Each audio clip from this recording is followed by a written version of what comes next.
యేసుక్రీస్తు నామంలో అందరికీ శుభములు తెలియజేస్తున్నాను. ఫలించు కొమ్మ అనే ఈ యొక్క యూట్యూబ్ ఛానల్ని సబ్స్క్రైబ్ చేసుకోగలరని మీకు దేవుని పేరట ప్రేమతో కోరుచున్నాను. ఒక ఊరిలో ఒక రైతు ఉండేవాడు. అతను చాలా మంచివాడు, ధనవంతుడు కూడా అతను. అయితే అతనికి కలిగినటువంటి సంపదతో ఇతరులకు సహాయం చేస్తూ ఉండేవాడు. అయితే అతనిలో ఒక దుర్గుణం కూడా ఉంది, ఒక లోపం ఉంది.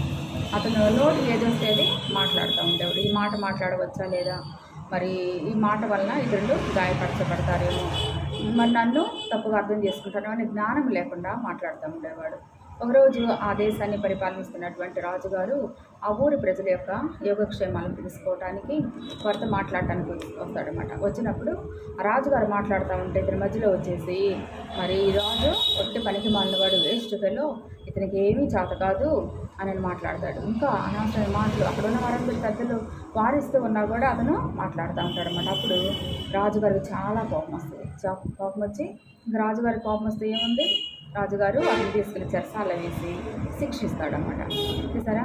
అదేవిధంగా మరి పరిశుద్ధ గ్రంథమైన బైబిల్ కూడా ఇలాంటి మూర్ఖుల గురించి మరి ఏం చెప్తుందంటే, సామెతలు 4:24లో మూర్ఖపు మాటలు నోటికి రానియకము, 10:31లో మూర్ఖపు మాటలు పలుకు నాలుక పెరటివేయబడినని, సామెతలు 17:20లో మూర్ఖంగా మాట్లాడువాడు కీడులో పడును అని, సామెతలు 10:32లో భక్తిహీనుల నోట మూర్ఖపు మాటలు వచ్చును, 19:1లో బుద్ధిహీనుడై తన పెదవులతో మూర్ఖపు మాటలు మాట్లాడువాని కంటే యథార్థంగా ప్రవర్తించు దరిద్రుడే శ్రేష్ఠుడు అని మరి బైబిల్ గ్రంథం సెలవిస్తుంది. మనం చదవబడినటువంటి వాక్య ప్రకారంగా మూర్ఖపు మాటలు, అనాలోచితంగా తొందరపాటుతనంతో మాట్లాడే మాటలు మరి భక్తిహీనులు మాట్లాడతారని బైబిల్లో చెబుతుంది. మరి భక్తిహీనులు అంటే ఎవరు? యెహోవా యందు భయభక్తులు లేనివారు. నేను చేసే ప్రతి పనిని, నేను మాట్లాడే ప్రతి మాటని దేవుడు గమనిస్తున్నాడు అని మరి దేవుని యందు భయభక్తులు లేనివారు అన్నమాట. మరి మనం ఎప్పుడైతే దేవుని భయభక్తులు కలిగి ఉంటామో మూర్ఖపు మాటలు మనకి రావు. మరి అటువంటి భయభక్తులు, దేవుడు మన ప్రతి కదలికను గమనిస్తూ ఉంటాడు. యెహోవా యందు మరి భయభక్తులు, జ్ఞానము రావాలంటే, అట్లా మాట్లాడకుండా ఉండాలంటే ఏం చేయాలి? యెహోవా యందు భయభక్తులు కలిగి ఉంటా. జ్ఞానం నాకు మూలము.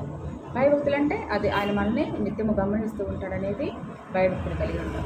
పరిశుద్ధ గ్రంథములో మనము చదివినట్లయితే మరి జ్ఞానం అంటే యేసుప్రభువే. అంతేకాకుండా సామెతల గ్రంథంలో మనకి అవసరమైనటువంటి జ్ఞానములకు మనం సంపాదించుకోవడానికి అవసరమైనటువంటి ఎన్నో మరి సామెతలు భక్తుడైనటువంటి సొలొమోను గారి ద్వారా రాయబడి అందులో పొందుపరచబడ్డారు. కాబట్టి మూర్ఖపు మాటలు మరి మనం